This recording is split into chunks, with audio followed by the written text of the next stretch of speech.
ਮੇਰੇ ਪਿਆਰੇ ਦੇਸ਼ਵਾਸੀਓ ਨਮਸਕਾਰ। ਅੱਜ ਵਿਜੇ ਦਸ਼ਮੀ ਯਾਨੀ ਦੁਸ਼ਹਿਰੇ ਦਾ ਤਿਉਹਾਰ ਹੈ। ਇਸ ਪਵਿੱਤਰ ਮੌਕੇ ਤੇ ਤੁਹਾਨੂੰ ਸਾਰਿਆਂ ਨੂੰ ਢੇਰਾਂ ਸ਼ੁਭਕਾਮਨਾਵਾਂ। ਦੁਸ਼ਹਿਰੇ ਦਾ ਇਹ ਤਿਉਹਾਰ ਝੂਠ ਉੱਤੇ ਸੱਚਾਈ ਦੀ ਜਿੱਤ ਦਾ ਤਿਉਹਾਰ ਹੈ, ਲੇਕਿਨ ਨਾਲ ਹੀ ਇਹ ਇੱਕ ਤਰ੍ਹਾਂ ਨਾਲ ਮੁਸੀਬਤਾਂ ਉੱਤੇ ਧੀਰਜ ਦੀ ਜਿੱਤ ਦਾ ਤਿਉਹਾਰ ਵੀ ਹੈ। ਅੱਜ ਤੁਸੀਂ ਸਾਰੇ ਬਹੁਤ ਸੰਜਮ ਨਾਲ ਜੀ ਰਹੇ ਹੋ, ਮਰਿਆਦਾ ਵਿੱਚ ਰਹਿ ਕੇ ਪਰਵ ਤਿਉਹਾਰ ਮਨਾ ਰਹੇ ਹੋ। ਇਸ ਲਈ ਜੋ ਲੜਾਈ ਅਸੀਂ ਲੜ ਰਹੇ ਹਾਂ, ਉਸ ਵਿੱਚ ਜਿੱਤ ਵੀ ਨਿਸ਼ਚਿਤ ਹੈ। ਪਹਿਲਾਂ ਦੁਰਗਾ ਪੰਡਾਲ ਵਿੱਚ ਮਾਂ ਦੇ ਦਰਸ਼ਨਾਂ ਲਈ ਇੰਨੀ ਭੀੜ ਇਕੱਠੀ ਹੋ ਜਾਂਦੀ ਸੀ, ਇੱਕਦਮ ਮੇਲੇ ਵਰਗਾ ਮਾਹੌਲ ਰਹਿੰਦਾ ਸੀ, ਲੇਕਿਨ ਇਸ ਵਾਰ ਅਜਿਹਾ ਨਹੀਂ ਹੋ ਸਕਿਆ। ਪਹਿਲਾਂ ਦੁਸ਼ਹਿਰੇ ਉੱਤੇ ਵੀ ਵੱਡੇ ਮੇਲੇ ਲੱਗਦੇ ਸਨ, ਲੇਕਿਨ ਇਸ ਵਾਰ ਉਨ੍ਹਾਂ ਦਾ ਰੂਪ ਵੀ ਵੱਖਰਾ ਹੀ ਹੈ। ਰਾਮਲੀਲਾ ਦਾ ਤਿਉਹਾਰ ਵੀ ਉਸ ਦਾ ਬਹੁਤ ਵੱਡਾ ਆਕਰਸ਼ਣ ਸੀ, ਲੇਕਿਨ ਉਸ ਵਿੱਚ ਵੀ ਕੁਝ ਨਾ ਕੁਝ ਪਾਬੰਦੀਆਂ ਲੱਗੀਆਂ ਨੇ।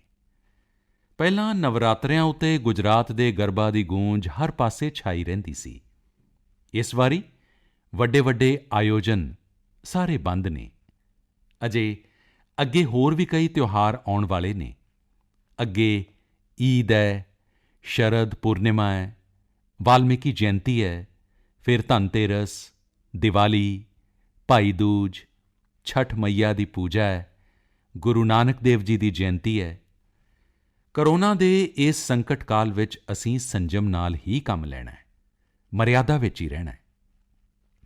ਸਾਥੀਓ, ਜਦੋਂ ਅਸੀਂ ਤਿਉਹਾਰ ਦੀ ਗੱਲ ਕਰਦੇ ਹਾਂ, ਤਿਆਰੀ ਕਰਦੇ ਹਾਂ, ਤਾਂ ਸਭ ਤੋਂ ਪਹਿਲਾਂ ਮਨ ਵਿੱਚ ਇਹੀ ਆਉਂਦਾ ਹੈ ਕਿ ਬਾਜ਼ਾਰ ਕਦੋਂ ਜਾਣਾ ਹੈ, ਕੀ ਖਰੀਦਣਾ ਹੈ।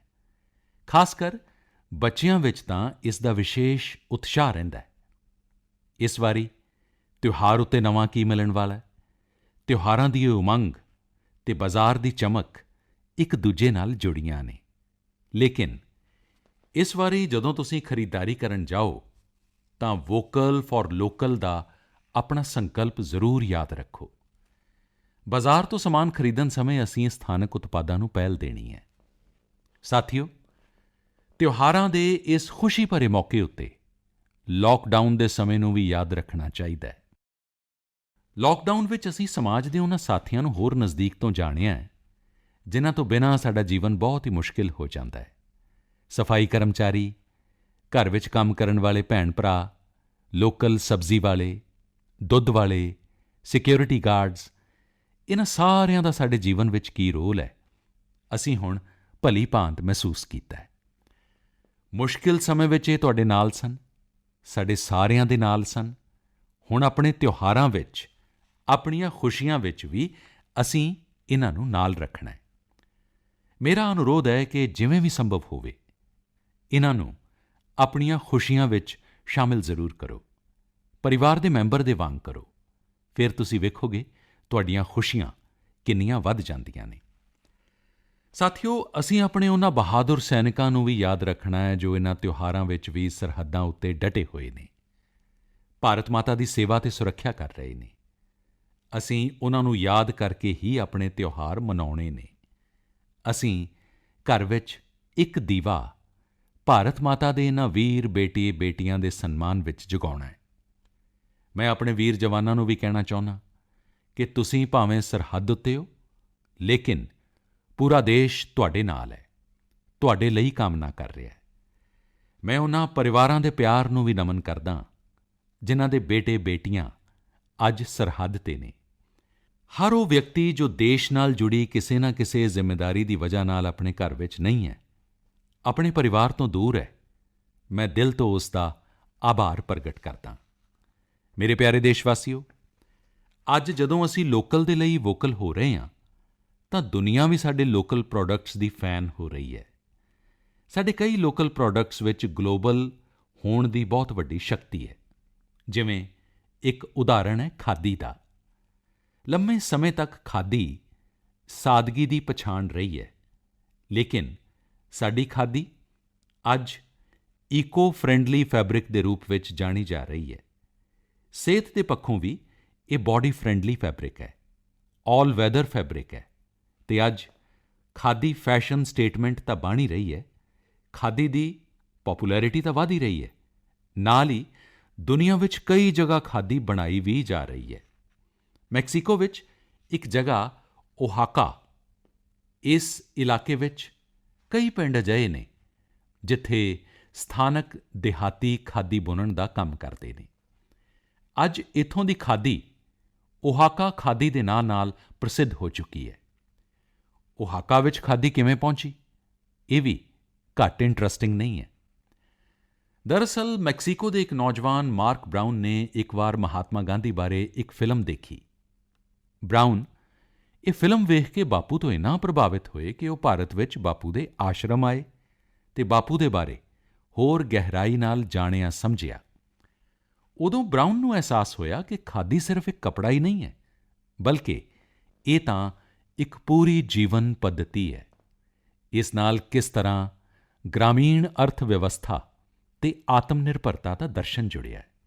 ਬਰਾਊਨ ਇਸ ਨਾਲ ਬਹੁਤ ਪ੍ਰਭਾਵਿਤ ਹੋਏ। ਉਦੋਂ ਤੋਂ ਹੀ ਬਰਾਊਨ ਨੇ ਠਾਣ ਲਿਆ ਕਿ ਉਹ ਮੈਕਸੀਕੋ ਵਿੱਚ ਜਾ ਕੇ ਖਾਦੀ ਦਾ ਕੰਮ ਸ਼ੁਰੂ ਕਰਨਗੇ। ਉਨ੍ਹਾਂ ਨੇ ਮੈਕਸੀਕੋ ਦੇ ਓਹਾਕਾ ਵਿੱਚ ਪਿੰਡ ਵਾਲਿਆਂ ਨੂੰ ਖਾਦੀ ਦਾ ਕੰਮ ਸਿਖਾਇਆ, ਉਨ੍ਹਾਂ ਨੂੰ ਟ੍ਰੇਨਿੰਗ ਦਿੱਤੀ ਅਤੇ ਅੱਜ ਓਹਾਕਾ ਖਾਦੀ ਇੱਕ ਬ੍ਰਾਂਡ ਬਣ ਗਿਆ ਹੈ। ਇਸ ਪ੍ਰੋਜੈਕਟ ਦੀ ਵੈੱਬਸਾਈਟ 'ਤੇ ਲਿਖਿਆ ਹੈ, the symbol of dharma in motion. ਇਸ ਵੈੱਬਸਾਈਟ ਵਿੱਚ ਮਾਰਕ ਬਰਾਊਨ ਦਾ ਬਹੁਤ ਹੀ ਦਿਲਚਸਪ ਇੰਟਰਵਿਊ ਵੀ ਮਿਲੇਗਾ।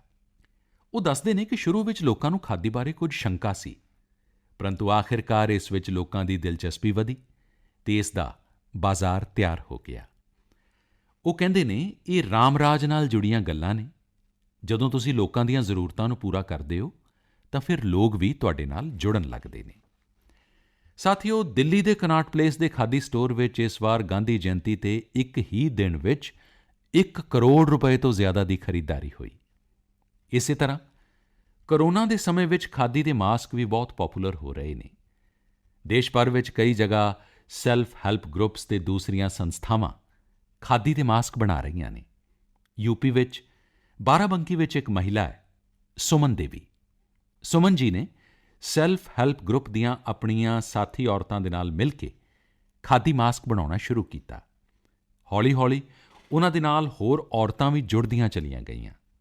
ਹੁਣ ਉਹ ਸਾਰੇ ਮਿਲ ਕੇ ਹਜ਼ਾਰਾਂ ਖਾਦੀ ਮਾਸਕ ਬਣਾ ਰਹੀਆਂ ਨੇ। ਸਾਡੇ ਲੋਕਲ ਪ੍ਰੋਡਕਟਸ ਦੀ ਖੂਬੀ ਹੈ ਕਿ ਉਨ੍ਹਾਂ ਨਾਲ ਅਕਸਰ ਇੱਕ ਪੂਰਾ ਦਰਸ਼ਨ ਜੁੜਿਆ ਹੁੰਦਾ ਹੈ। ਮੇਰੇ ਪਿਆਰੇ ਦੇਸ਼ਵਾਸੀਓ, ਜਦੋਂ ਸਾਨੂੰ ਆਪਣੀਆਂ ਚੀਜ਼ਾਂ ਉੱਤੇ ਫਖਰ ਹੁੰਦਾ ਹੈ ਤੇ ਦੁਨੀਆ ਵਿੱਚ ਵੀ ਉਨ੍ਹਾਂ ਦੇ ਪ੍ਰਤੀ ਜਿਗਿਆਸਾ ਵੱਧਦੀ ਹੈ। ਜਿਵੇਂ ਸਾਡੇ ਅਧਿਆਪਨ ਨੇ, ਯੋਗ ਨੇ, ਆਯੁਰਵੇਦ ਨੇ ਪੂਰੀ ਦੁਨੀਆ ਨੂੰ ਆਕਰਸ਼ਿਤ ਕੀਤਾ ਹੈ। ਸਾਡੇ ਕਈ ਖੇਡ ਵੀ ਦੁਨੀਆ ਨੂੰ ਆਕਰਸ਼ਿਤ ਕਰ ਰਹੇ ਨੇ। ਅੱਜ-ਕੱਲ੍ਹ ਸਾਡਾ ਮਲਖੰਬ ਵੀ ਅਨੇਕਾਂ ਦੇਸ਼ਾਂ ਵਿੱਚ ਪ੍ਰਚਲਿਤ ਹੋ ਗਿਆ ਹੈ। ਅਮਰੀਕਾ ਵਿੱਚ ਚਿਨਮਏ ਪਾਟਣਕਰ ਅਤੇ ਪ੍ਰਗਿਆ ਪਾਟਣਕਰ ਨੇ ਜਦੋਂ ਆਪਣੇ ਘਰ ਵਿੱਚ ਹੀ ਮਲਖੰਬ ਸਿਖਾਉਣਾ ਸ਼ੁਰੂ ਕੀਤਾ ਸੀ ਤਾਂ ਉਨ੍ਹਾਂ ਨੂੰ ਵੀ ਅੰਦਾਜ਼ਾ ਨਹੀਂ ਸੀ ਕਿ ਇਸ ਨੂੰ ਵੀ ਇੰਨੀ ਸਫਲਤਾ ਮਿਲੇਗੀ। ਅਮਰੀਕਾ ਵਿੱਚ ਅੱਜ ਕਈ ਥਾਵਾਂ ਉੱਤੇ ਮਲਖੰਬ ਟ੍ਰੇਨਿੰਗ ਸੈਂਟਰਜ਼ ਚੱਲ ਰਹੇ ਨੇ। ਵੱਡੀ ਗਿਣਤੀ ਵਿੱਚ ਅਮਰੀਕਾ ਦੇ ਨੌਜਵਾਨ ਇਸ ਨਾਲ ਜੁੜ ਰਹੇ ਨੇ, ਮਲਖੰਬ ਸਿੱਖ ਰਹੇ ਨੇ। ਅੱਜ ਜਰਮਨ ਹੋਵੇ, ਪੋਲੈਂਡ ਹੋਵੇ, ਮਲੇਸ਼ੀਆ ਹੋਵੇ, ਅਜਿਹੇ ਲਗਭਗ 20 ਹੋਰ ਦੇਸ਼ਾਂ ਵਿੱਚ ਵੀ ਮਲਖੰਬ ਖੂਬ ਪੋਪੂਲਰ ਹੋ ਗਿਆ ਹੈ। ਹੁਣ ਤਾਂ ਇਸ ਦੀ ਵਰਲਡ ਚੈਂਪੀਅਨਸ਼ਿਪ ਸ਼ੁਰੂ ਕੀਤੀ ਗਈ ਹੈ, ਜਿਸ ਵਿੱਚ ਕਈ ਦੇਸ਼ਾਂ ਦੇ ਪ੍ਰਤੀਭਾਗੀ ਹਿੱਸਾ ਲੈਂਦੇ ਨੇ। ਭਾਰਤ ਵਿੱਚ ਤਾਂ ਪ੍ਰਾਚੀਨ ਕਾਲ ਤੋਂ ਅਜਿਹੇ ਕਈ ਖੇਡ ਰਹੇ ਨੇ ਜੋ ਸਾਡੇ ਅੰਦਰ ਇੱਕ ਅਸਾਧਾਰਣ ਵਿਕਾਸ ਕਰਦੇ ਨੇ, ਸਾਡੇ ਮਾਈਂਡ, ਬਾਡੀ ਬੈਲੈਂਸ ਨੂੰ ਇੱਕ ਨਵੇਂ ਆਯਾਮ ਉੱਤੇ ਲੈ ਜਾਂਦੇ ਨੇ। ਲੇਕਿਨ ਸੰਭਵ ਹੈ ਕਿ ਨਵੀਂ ਪੀੜ੍ਹੀ ਦੇ ਸਾਡੇ ਨੌਜਵਾਨ ਸਾਥੀ ਮਲਖੰਬ ਤੋਂ ਓਨਾ ਜਾਣੂ ਨਾ ਹੋਣ। ਤੁਸੀਂ ਇਸ ਨੂੰ ਇੰਟਰਨੈੱਟ ਉੱਤੇ ਜ਼ਰੂਰ ਸਰਚ ਕਰੋ ਅਤੇ ਵੇਖੋ। ਸਾਥੀਓ, ਸਾਡੇ ਦੇਸ਼ ਵਿੱਚ ਕਿੰਨੀਆਂ ਹੀ ਮਾਰਸ਼ਲ ਆਰਟਸ ਨੇ। ਮੈਂ ਚਾਹਾਂਗਾ ਕਿ ਸਾਡੇ ਨੌਜਵਾਨ ਸਾਥੀ ਇਨ੍ਹਾਂ ਬਾਰੇ ਵਿੱਚ ਵੀ ਜਾਣਨ, ਇਨ੍ਹਾਂ ਨੂੰ ਸਿੱਖਣ ਅਤੇ ਸਮੇਂ ਦੇ ਹਿਸਾਬ ਨਾਲ ਇਨੋਵੇਟ ਵੀ ਕਰਨ। ਜਦੋਂ ਜੀਵਨ ਵਿੱਚ ਵੱਡੀਆਂ ਚੁਣੌਤੀਆਂ ਨਹੀਂ ਹੁੰਦੀਆਂ ਤਾਂ ਸ਼ਖਸੀਅਤ ਦਾ ਸਰਵੋਤਮ ਵੀ ਬਾਹਰ ਨਿਕਲ ਕੇ ਨਹੀਂ ਆਉਂਦਾ। ਇਸ ਲਈ ਆਪਣੇ ਆਪ ਨੂੰ ਹਮੇਸ਼ਾ ਚੈਲੰਜ ਕਰਦੇ ਰਹੋ। ਮੇਰੇ ਪਿਆਰੇ ਦੇਸ਼ਵਾਸੀਓ, ਕਿਹਾ ਜਾਂਦਾ ਹੈ, ਲਰਨਿੰਗ ਇਜ਼ ਗਰੋਇੰਗ। ਅੱਜ ਮਨ ਕੀ ਬਾਤ ਵਿੱਚ ਮੈਂ ਤੁਹਾਡੀ ਜਾਣ-ਪਛਾਣ ਇੱਕ ਅਜਿਹੇ ਵਿਅਕਤੀ ਨਾਲ ਕਰਾਵਾਂਗਾ ਜਿਸ ਵਿੱਚ ਇੱਕ ਅਨੋਖਾ ਜਨੂੰਨ ਹੈ। ਇਹ ਜਨੂੰਨ ਹੈ ਦੂਸਰਿਆਂ ਦੇ ਨਾਲ ਰੀਡਿੰਗ ਅਤੇ ਲਰਨਿੰਗ ਦੀਆਂ ਖੁਸ਼ੀਆਂ ਨੂੰ ਵੰਡਣ ਦਾ। ਇਹ ਨੇ ਪੌਨ ਮਰਿਯੱਪਨ। ਪੌਨ ਮਰਿਯੱਪਨ ਤਮਿਲਨਾਡੂ ਦੇ ਤੁਤੁਕੁੜੀ ਵਿੱਚ ਰਹਿੰਦੇ ਨੇ। ਤੁਤੁਕੁੜੀ ਨੂੰ ਪਰਲ ਸਿਟੀ ਯਾਨੀ ਮੋਤੀਆਂ ਦੇ ਸ਼ਹਿਰ ਦੇ ਰੂਪ ਵਿੱਚ ਵੀ ਜਾਣਿਆ ਜਾਂਦਾ ਹੈ। ਇਹ ਕਦੇ ਪਾਂਡਿਅਨ ਸਾਮਰਾਜ ਦਾ ਇੱਕ ਮਹੱਤਵਪੂਰਨ ਕੇਂਦਰ ਸੀ। ਇੱਥੇ ਰਹਿਣ ਵਾਲੇ ਮੇਰੇ ਦੋਸਤ ਪੌਨ ਮਰਿਯੱਪਨ ਹੇਅਰ ਕਟਿੰਗ ਦੇ ਪੇਸ਼ੇ ਨਾਲ ਜੁੜੇ ਨੇ ਅਤੇ ਇੱਕ ਸੈਲੂਨ ਚਲਾਉਂਦੇ ਨੇ। ਬਹੁਤ ਛੋਟਾ ਜਿਹਾ ਸੈਲੂਨ ਹੈ। ਉਹਨਾਂ ਨੇ ਇੱਕ ਅਨੋਖਾ ਅਤੇ ਪ੍ਰੇਰਣਾਦਾਇਕ ਕੰਮ ਕੀਤਾ ਹੈ। ਆਪਣੇ ਸੈਲੂਨ ਦੇ ਇੱਕ ਹਿੱਸੇ ਨੂੰ ਹੀ ਪੁਸਤਕਾਲਿਆ ਬਣਾ ਦਿੱਤਾ ਹੈ। ਜੇਕਰ ਵਿਅਕਤੀ ਸੈਲੂਨ ਵਿੱਚ ਆਪਣੀ ਵਾਰੀ ਦਾ ਇੰਤਜ਼ਾਰ ਕਰਨ ਦੇ ਦੌਰਾਨ ਉੱਥੇ ਕੁਝ ਪੜ੍ਹਦਾ ਹੈ ਅਤੇ ਜੋ ਪੜ੍ਹਿਆ ਹੈ ਉਸ ਦੇ ਬਾਰੇ ਵਿੱਚ ਥੋੜ੍ਹਾ ਲਿਖਦਾ ਹੈ ਅਤੇ ਪੌਨ ਮਰਿਯੱਪਨ ਜੀ ਉਸ ਗ੍ਰਾਹਕ ਨੂੰ ਡਿਸਕਾਊਂਟ ਦਿੰਦੇ ਨੇ। ਹੈ ਨਾ ਮਜ਼ੇਦਾਰ? ਆਓ ਤੁਤੁਕੁੜੀ ਚੱਲਦੇ ਹਾਂ, ਪੌਨ ਮਰਿਯੱਪਨ ਜੀ ਨਾਲ ਗੱਲ ਕਰਦੇ ਹਾਂ। ਪੌਨ ਮਰਿਯੱਪਨ ਜੀ, ਵਣੱਕਮ। ਤੁਸੀਂ ਕਿਵੇਂ ਹੋ? ਮਾਨਨੀ ਪ੍ਰਧਾਨ ਮੰਤਰੀ ਜੀ, ਵਣੱਕਮ, ਨਮਸਕਾਰ। ਵਣੱਕਮ ਵਣੱਕਮ। ਤੁਹਾਨੂੰ ਇਹ ਪੁਸਤਕਾਲਿਆ ਦਾ ਜੋ ਆਈਡੀਆ ਹੈ ਇਹ ਕਿਵੇਂ ਆਇਆ? ਮੈਂ 8ਵੀਂ ਜਮਾਤ ਤੱਕ ਪੜ੍ਹਿਆ ਹਾਂ। ਉਸ ਤੋਂ ਬਾਅਦ ਮੇਰੀਆਂ ਪਰਿਵਾਰਕ ਪਰਿਸਥਿਤੀਆਂ ਦੇ ਕਾਰਨ ਮੈਂ ਆਪਣੀ ਪੜ੍ਹਾਈ ਨੂੰ ਅੱਗੇ ਜਾਰੀ ਨਾ ਰੱਖ ਸਕਿਆ। ਜਦੋਂ ਮੈਂ ਪੜ੍ਹੇ ਲਿਖੇ ਆਦਮੀਆਂ ਨੂੰ ਮਿਲਦਾ ਹਾਂ ਤਾਂ ਮੇਰੇ ਮਨ ਵਿੱਚ ਇੱਕ ਕਮੀ ਮਹਿਸੂਸ ਹੋ ਰਹੀ ਸੀ।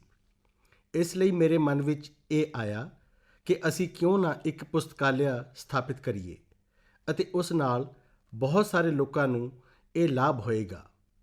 ਇਹੀ ਮੇਰੇ ਲਈ ਇੱਕ ਪ੍ਰੇਰਣਾ ਬਣੇ। ਤੁਹਾਨੂੰ ਕਿਹੜੀ ਪੁਸਤਕ ਬਹੁਤ ਪਸੰਦ ਹੈ?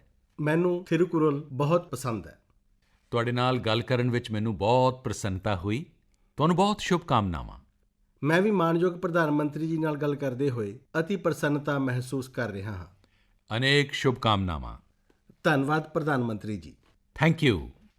ਅਸੀਂ ਹੁਣੇ ਪੌਨ ਮਰਿਯੱਪਨ ਜੀ ਨਾਲ ਗੱਲ ਕੀਤੀ। ਵੇਖੋ ਕਿਵੇਂ ਉਹ ਲੋਕਾਂ ਦੇ ਵਾਲਾਂ ਨੂੰ ਤਾਂ ਸੰਵਾਰਦੇ ਹੀ ਨੇ, ਉਹਨਾਂ ਨੂੰ ਆਪਣਾ ਜੀਵਨ ਸੰਵਾਰਨ ਦਾ ਮੌਕਾ ਵੀ ਦਿੰਦੇ ਨੇ। ਥਿਰੂਕੁਰਲ ਦੇ ਹਰਮਨ ਪਿਆਰੇ ਹੋਣ ਦੇ ਬਾਰੇ ਸੁਣ ਕੇ ਬਹੁਤ ਚੰਗਾ ਲੱਗਾ। ਥਿਰੂਕੁਰਲ ਦੀ ਹਰਮਨ ਪਿਆਰਤਾ ਦੇ ਬਾਰੇ ਤੁਸੀਂ ਸਾਰਿਆਂ ਨੇ ਵੀ ਸੁਣਿਆ। ਅੱਜ ਹਿੰਦੁਸਤਾਨ ਦੀਆਂ ਸਾਰੀਆਂ ਭਾਸ਼ਾਵਾਂ ਵਿੱਚ ਥਿਰੂਕੁਰਲ ਉਪਲਬਧ ਹੈ। ਜੇਕਰ ਮੌਕਾ ਮਿਲੇ ਤਾਂ ਇਸ ਨੂੰ ਜ਼ਰੂਰ ਪੜ੍ਹਨਾ ਚਾਹੀਦਾ ਹੈ। ਜੀਵਨ ਦੇ ਲਈ ਇੱਕ ਤਰ੍ਹਾਂ ਨਾਲ ਮਾਰਗਦਰਸ਼ਕ ਹੈ। ਸਾਥੀਓ, ਲੇਕਿਨ ਤੁਹਾਨੂੰ ਇਹ ਜਾਣ ਕੇ ਖੁਸ਼ੀ ਹੋਏਗੀ ਕਿ ਪੂਰੇ ਭਾਰਤ ਵਿੱਚ ਅਨੇਕਾਂ ਲੋਕ ਨੇ ਜਿਨ੍ਹਾਂ ਨੂੰ ਗਿਆਨ ਦੇ ਪ੍ਰਸਾਰ ਨਾਲ ਅਪਾਰ ਖੁਸ਼ੀ ਮਿਲਦੀ ਹੈ। ਇਹ ਉਹ ਲੋਕ ਨੇ ਜੋ ਹਮੇਸ਼ਾ ਇਸ ਗੱਲ ਦੇ ਲਈ ਤਿਆਰ ਰਹਿੰਦੇ ਨੇ ਕਿ ਹਰ ਕੋਈ ਪੜ੍ਹਨ ਦੇ ਲਈ ਪ੍ਰੇਰਿਤ ਹੋਵੇ। ਮੱਧ ਪ੍ਰਦੇਸ਼ ਦੇ ਸਿੰਗਰੌਲੀ ਦੀ ਅਧਿਆਪਿਕਾ ਊਸ਼ਾ ਦੂਬੇ ਜੀ ਨੇ ਤਾਂ ਆਪਣੀ ਸਕੂਟੀ ਨੂੰ ਵੀ ਮੋਬਾਈਲ ਲਾਇਬ੍ਰੇਰੀ ਵਿੱਚ ਬਦਲ ਦਿੱਤਾ ਹੈ। ਉਹ ਹਰ ਰੋਜ਼ ਆਪਣੇ ਚਲਦੇ ਫਿਰਦੇ ਪੁਸਤਕਾਲਿਆ ਦੇ ਨਾਲ ਕਿਸੇ ਨਾ ਕਿਸੇ ਪਿੰਡ ਵਿੱਚ ਪਹੁੰਚ ਜਾਂਦੀ ਹੈ ਅਤੇ ਬੱਚਿਆਂ ਨੂੰ ਪੜ੍ਹਾਉਂਦੀ ਹੈ। ਬੱਚੇ ਉਹਨਾਂ ਨੂੰ ਪਿਆਰ ਨਾਲ ਕਿਤਾਬਾਂ ਵਾਲੀ ਦੀਦੀ ਕਹਿ ਕੇ ਬੁਲਾਉਂਦੇ ਨੇ।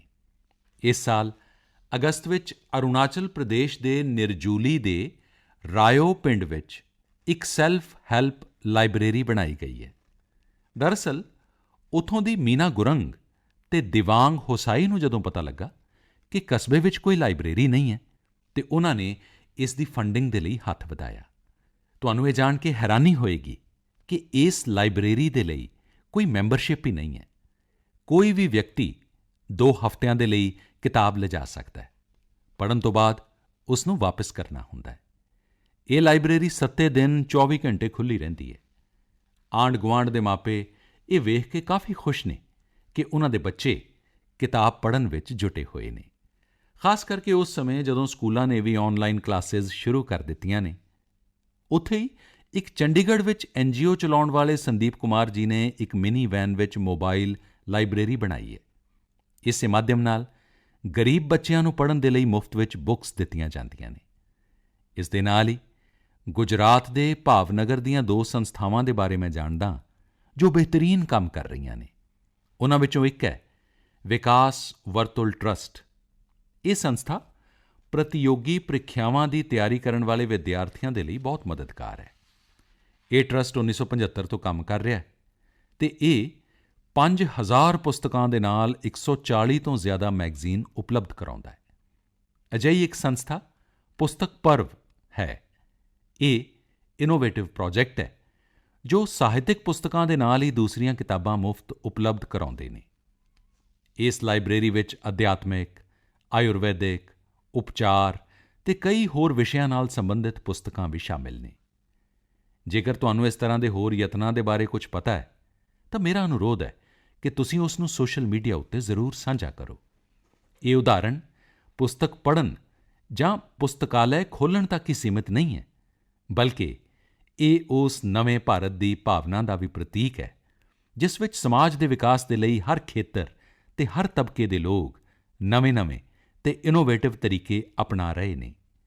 ਗੀਤਾ ਵਿੱਚ ਕਿਹਾ ਗਿਆ ਹੈ, ਨਾਹੀ ਗਿਆਨੇਨ ਸਦਸ਼ਮ ਪਵਿੱਤਰ ਮਹਿ ਵਿਦਯਤੇ, ਅਰਥਾਤ ਗਿਆਨ ਦੇ ਸਮਾਨ ਸੰਸਾਰ ਵਿੱਚ ਕੁਝ ਵੀ ਪਵਿੱਤਰ ਨਹੀਂ ਹੈ। ਮੈਂ ਗਿਆਨ ਦਾ ਪ੍ਰਸਾਰ ਕਰਨ ਵਾਲੇ ਅਜਿਹੇ ਨੇਕ ਕੋਸ਼ਿਸ਼ ਕਰਨ ਵਾਲੇ ਸਾਰੇ ਮਹਾਂਪੁਰਖਾਂ ਦਾ ਦਿਲ ਤੋਂ ਅਭਿਨੰਦਨ ਕਰਦਾ।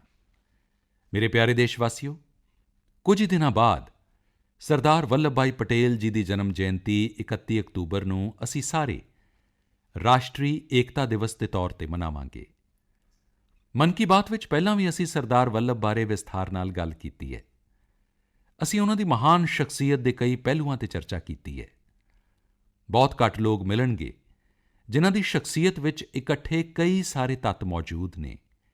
ਵਿਚਾਰਕ ਗਹਿਰਾਈ, ਨੈਤਿਕ ਹੌਸਲਾ, ਰਾਜਨੀਤਿਕ ਵਿਲੱਖਣਤਾ, ਖੇਤੀ ਖੇਤਰ ਦਾ ਗਹਿਰਾ ਗਿਆਨ ਅਤੇ ਰਾਸ਼ਟਰੀ ਏਕਤਾ ਦੇ ਪ੍ਰਤੀ ਸਮਰਪਣ ਭਾਵ।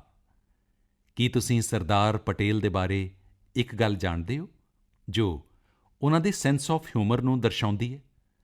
ਜ਼ਰਾ ਉਸ ਲੌਹ ਪੁਰਸ਼ ਦੀ ਛਵੀ ਦੀ ਕਲਪਨਾ ਕਰੋ ਜੋ ਰਾਜੇ ਰਜਵਾੜਿਆਂ ਨਾਲ ਗੱਲ ਕਰ ਰਹੇ ਸਨ, ਪੂਜਨੀਕ ਬਾਪੂ ਦੇ ਜਨ ਅੰਦੋਲਨ ਦਾ ਪ੍ਰਬੰਧ ਕਰ ਰਹੇ ਸਨ, ਨਾਲ ਹੀ ਅੰਗਰੇਜ਼ਾਂ ਨਾਲ ਲੜਾਈ ਵੀ ਲੜ ਰਹੇ ਸਨ ਅਤੇ ਇਨ੍ਹਾਂ ਸਭ ਦੇ ਵਿਚਕਾਰ ਵੀ ਉਹਨਾਂ ਦਾ ਸੈਂਸ ਆਫ ਹਿਊਮਰ ਪੂਰੇ ਰੰਗ ਵਿੱਚ ਹੁੰਦਾ ਸੀ। ਬਾਪੂ ਨੇ ਸਰਦਾਰ ਪਟੇਲ ਦੇ ਬਾਰੇ ਕਿਹਾ ਸੀ, ਉਨ੍ਹਾਂ ਦੀਆਂ ਹਾਸਪੂਰਨ ਗੱਲਾਂ ਮੈਨੂੰ ਇੰਨਾ ਹਸਾਉਂਦੀਆਂ ਸਨ ਕਿ ਹੱਸਦਿਆਂ-ਹੱਸਦਿਆਂ ਪੇਟ ਵਿੱਚ ਵਲ ਪੈ ਜਾਂਦੇ ਸਨ। ਅਜਿਹਾ ਦਿਨ ਵਿੱਚ ਇੱਕ ਵਾਰ ਨਹੀਂ, ਕਈ ਵਾਰ ਹੁੰਦਾ ਸੀ। ਇਸ ਵਿੱਚ ਸਾਡੇ ਲਈ ਵੀ ਸਬਕ ਹੈ। ਪਰਿਸਥਿਤੀਆਂ ਕਿੰਨੀਆਂ ਵੀ ਮੁਸ਼ਕਲ ਕਿਉਂ ਨਾ ਹੋਣ, ਆਪਣੇ ਸੈਂਸ ਆਫ ਹਿਊਮਰ ਨੂੰ ਜਿਉਂਦਾ ਰੱਖੋ। ਇਹ ਸਾਨੂੰ ਸਹਿਜ ਤਾਂ ਰੱਖੇਗਾ ਹੀ, ਅਸੀਂ ਆਪਣੀ ਸਮੱਸਿਆ ਨੂੰ ਵੀ ਹੱਲ ਕਰ ਸਕਾਂਗੇ। ਸਰਦਾਰ ਸਾਹਿਬ ਨੇ ਇਹੀ ਤਾਂ ਕੀਤਾ ਸੀ।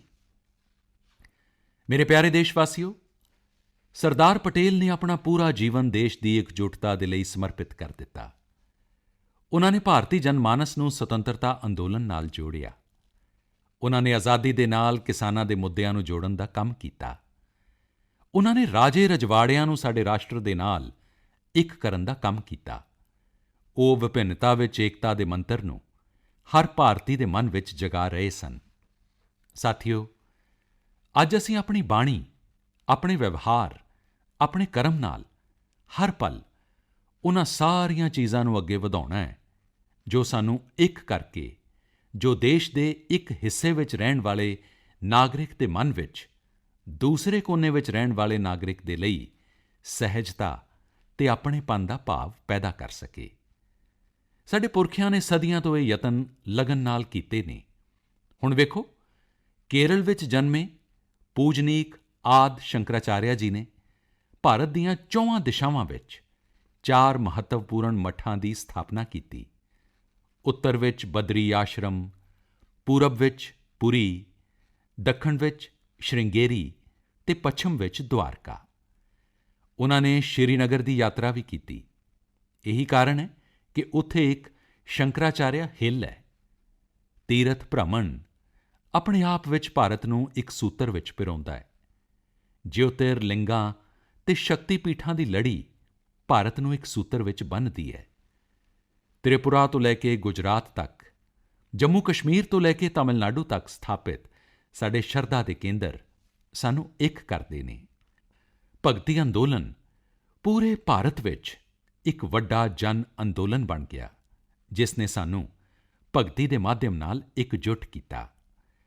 ਸਾਡੇ ਰੋਜ਼ਾਨਾ ਜੀਵਨ ਵਿੱਚ ਵੀ ਇਹ ਗੱਲਾਂ ਕਿਵੇਂ ਘੁਲ ਗਈਆਂ ਨੇ ਜਿਸ ਵਿੱਚ ਏਕਤਾ ਦੀ ਤਾਕਤ ਹੈ।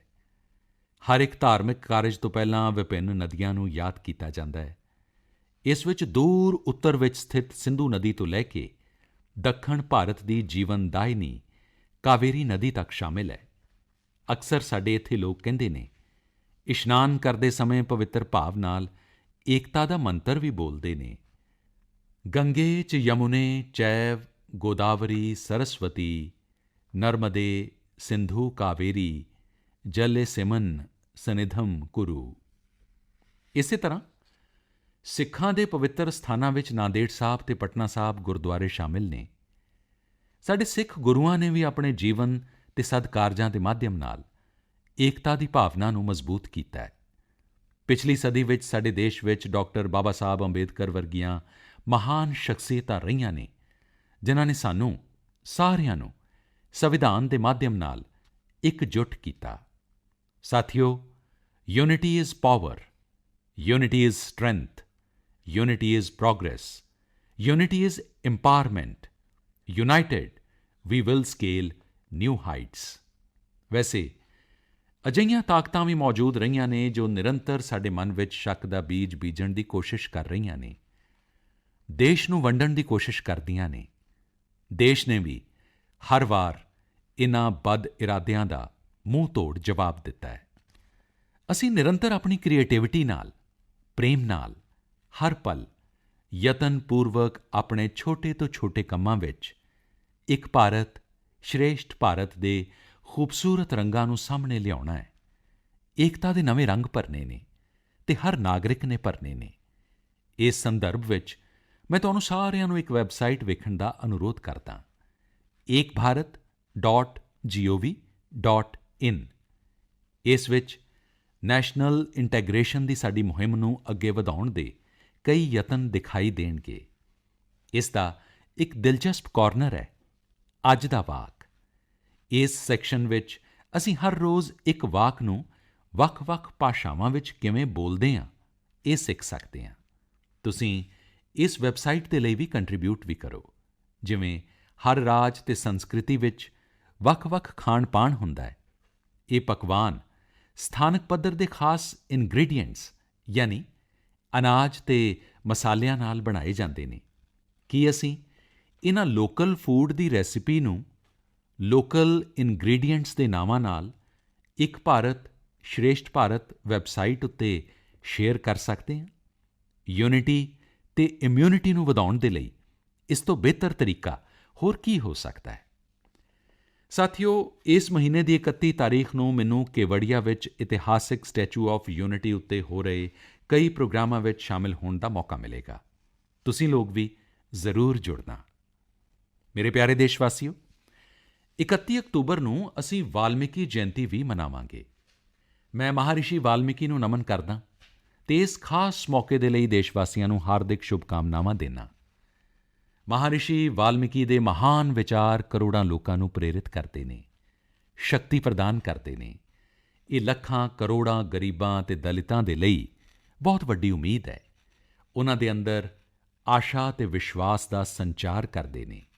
ਉਹ ਕਹਿੰਦੇ ਨੇ, ਕਿਸੇ ਵੀ ਮਨੁੱਖ ਦੀ ਇੱਛਾ ਸ਼ਕਤੀ ਜੇਕਰ ਉਸ ਦੇ ਨਾਲ ਹੋਵੇ ਤਾਂ ਉਹ ਕੋਈ ਵੀ ਕੰਮ ਬੜੀ ਆਸਾਨੀ ਨਾਲ ਕਰ ਸਕਦਾ ਹੈ। ਇਹ ਇੱਛਾ ਸ਼ਕਤੀ ਹੀ ਹੈ ਜੋ ਕਈ ਨੌਜਵਾਨਾਂ ਨੂੰ ਅਸਾਧਾਰਣ ਕੰਮ ਕਰਨ ਲਈ ਤਾਕਤ ਦਿੰਦੀ ਹੈ। ਮਹਾਰਿਸ਼ੀ ਵਾਲਮੀਕੀ ਨੇ ਸਕਾਰਾਤਮਕ ਸੋਚ ਉੱਤੇ ਬਲ ਦਿੱਤਾ। ਉਨ੍ਹਾਂ ਦੇ ਲਈ ਸੇਵਾ ਅਤੇ ਮਨੁੱਖੀ ਗੌਰਵ ਦਾ ਸਥਾਨ ਸਰਵੋਤਮ ਹੈ। ਮਹਾਰਿਸ਼ੀ ਵਾਲਮੀਕੀ ਦੇ ਆਚਾਰ ਵਿਚਾਰ ਅਤੇ ਆਦਰਸ਼ ਅੱਜ ਨਿਊ ਇੰਡੀਆ ਸਾਡੇ ਸੰਕਲਪ ਦੇ ਲਈ ਪ੍ਰੇਰਣਾ ਵੀ ਹੈ ਅਤੇ ਦਿਸ਼ਾ ਨਿਰਦੇਸ਼ ਵੀ ਹੈ। ਅਸੀਂ ਮਹਾਰਿਸ਼ੀ ਵਾਲਮੀਕੀ ਦੇ ਪ੍ਰਤੀ ਹਮੇਸ਼ਾ ਆਭਾਰੀ ਰਹਾਂਗੇ ਕਿ ਉਨ੍ਹਾਂ ਨੇ ਆਉਣ ਵਾਲੀਆਂ ਪੀੜ੍ਹੀਆਂ ਦੇ ਮਾਰਗਦਰਸ਼ਨ ਦੇ ਲਈ ਰਾਮਾਇਣ ਵਰਗੇ ਮਹਾਗ੍ਰੰਥ ਦੀ ਰਚਨਾ ਕੀਤੀ। 31 ਅਕਤੂਬਰ ਨੂੰ ਭਾਰਤ ਦੀ ਸਾਬਕਾ ਪ੍ਰਧਾਨ ਮੰਤਰੀ ਸ਼੍ਰੀਮਤੀ ਇੰਦਰਾ ਗਾਂਧੀ ਜੀ ਨੂੰ ਅਸੀਂ ਗੁਆ ਦਿੱਤਾ। ਮੈਂ ਆਦਰਪੂਰਵਕ ਉਨ੍ਹਾਂ ਨੂੰ ਸ਼ਰਧਾਂਜਲੀ ਦਿੰਦਾ। ਮੇਰੇ ਪਿਆਰੇ ਦੇਸ਼ਵਾਸੀਓ, ਅੱਜ ਕਸ਼ਮੀਰ ਦਾ ਪੁਲਵਾਮਾ ਪੂਰੇ ਦੇਸ਼ ਨੂੰ ਪੜ੍ਹਾਉਣ ਵਿੱਚ ਮਹੱਤਵਪੂਰਨ ਭੂਮਿਕਾ ਨਿਭਾ ਰਿਹਾ ਹੈ। ਅੱਜ ਦੇਸ਼ ਭਰ ਵਿੱਚ ਬੱਚੇ ਆਪਣਾ ਹੋਮਵਰਕ ਕਰਦੇ ਨੇ, ਨੋਟਸ ਬਣਾਉਂਦੇ ਨੇ, ਤਾਂ ਕਿਤੇ ਨਾ ਕਿਤੇ ਇਸ ਦੇ ਪਿੱਛੇ ਪੁਲਵਾਮਾ ਦੇ ਲੋਕਾਂ ਦੀ ਸਖਤ ਮਿਹਨਤ ਵੀ ਹੈ। ਕਸ਼ਮੀਰ ਘਾਟੀ ਪੂਰੇ ਦੇਸ਼ ਦੀ ਲਗਭਗ 90% ਪੈਨਸਲ ਸਲੇਟ ਲੱਕੜ ਦੀ ਤਖ਼ਤੀ ਦੀ ਮੰਗ ਨੂੰ ਪੂਰਾ ਕਰਦੀ ਹੈ ਅਤੇ ਉਸ ਵਿੱਚ ਬਹੁਤ ਵੱਡੀ ਹਿੱਸੇਦਾਰੀ ਪੁਲਵਾਮਾ ਦੀ ਹੈ। ਇੱਕ ਸਮੇਂ ਅਸੀਂ ਲੋਕ ਵਿਦੇਸ਼ਾਂ ਤੋਂ ਪੈਨਸਲ ਦੇ ਲਈ ਲੱਕੜੀ ਮੰਗਵਾਉਂਦੇ ਸੀ, ਲੇਕਿਨ ਹੁਣ ਸਾਡਾ ਪੁਲਵਾਮਾ ਇਸ ਖੇਤਰ ਨਾਲ ਦੇਸ਼ ਨੂੰ ਆਤਮ ਨਿਰਭਰ ਬਣਾ ਰਿਹਾ ਹੈ। ਅਸਲ ਵਿੱਚ ਪੁਲਵਾਮਾ ਦੇ ਇਹ ਪੈਨਸਿਲ ਸਲੇਟਸ ਸਟੇਟਸ ਦੇ ਵਿਚਕਾਰ ਦੇ ਗੈਪਸ ਨੂੰ ਘੱਟ ਕਰ ਰਹੇ ਨੇ। ਘਾਟੀ ਦੀ ਚਿਨਾਰ ਦੀ ਲੱਕੜੀ ਵਿੱਚ ਹਾਈ ਮੋਇਸਚਰ ਕੰਟੈਂਟ ਅਤੇ ਸੌਫਟਨੈਸ ਹੁੰਦੀ ਹੈ, ਜੋ ਪੈਨਸਿਲ ਦੇ ਨਿਰਮਾਣ ਦੇ ਲਈ ਉਸ ਨੂੰ ਸਭ ਤੋਂ ਸੂਟੇਬਲ ਬਣਾਉਂਦੀ ਹੈ। ਪੁਲਵਾਮਾ ਵਿੱਚ ਉਖੂ ਨੂੰ ਪੈਨਸਿਲ ਵਿਲੇਜ ਦੇ ਨਾਂ ਨਾਲ ਜਾਣਿਆ ਜਾਂਦਾ ਹੈ। ਇੱਥੇ ਪੈਨਸਿਲ ਸਲੇਟ ਨਿਰਮਾਣ ਦੀਆਂ ਕਈ ਇਕਾਈਆਂ ਨੇ ਜੋ ਰੋਜ਼ਗਾਰ ਉਪਲਬਧ ਕਰਾਉਂਦੀਆਂ ਨੇ ਅਤੇ ਇਨ੍ਹਾਂ ਵਿੱਚ ਕਾਫੀ ਸੰਖਿਆ ਵਿੱਚ ਔਰਤਾਂ ਕੰਮ ਕਰਦੀਆਂ ਨੇ। ਸਾਥੀਓ, ਪੁਲਵਾਮਾ ਦੀ ਆਪਣੀ ਇਹ ਪਛਾਣ ਉਦੋਂ ਸਥਾਪਿਤ ਹੋਈ ਹੈ ਜਦੋਂ ਇੱਥੋਂ ਦੇ ਲੋਕਾਂ ਨੇ ਕੁਝ ਨਵਾਂ ਕਰਨ ਦੀ ਠਾਣੀ, ਕੰਮ ਨੂੰ ਲੈ ਕੇ ਰਿਸਕ ਉਠਾਇਆ ਅਤੇ ਖੁਦ ਨੂੰ ਉਸ ਦੇ ਪ੍ਰਤੀ ਸਮਰਪਿਤ ਕਰ ਦਿੱਤਾ। ਅਜਿਹੇ ਹੀ ਮਿਹਨਤੀ ਲੋਕਾਂ ਵਿੱਚੋਂ ਇੱਕ ਹੈ ਮੰਜ਼ੂਰ ਅਹਿਮਦ ਅਲਾਈ। ਪਹਿਲਾਂ ਮੰਜ਼ੂਰ ਭਾਈ ਲੱਕੜ ਕੱਟਣ ਵਾਲੇ ਇੱਕ ਆਮ ਮਜ਼ਦੂਰ ਸਨ।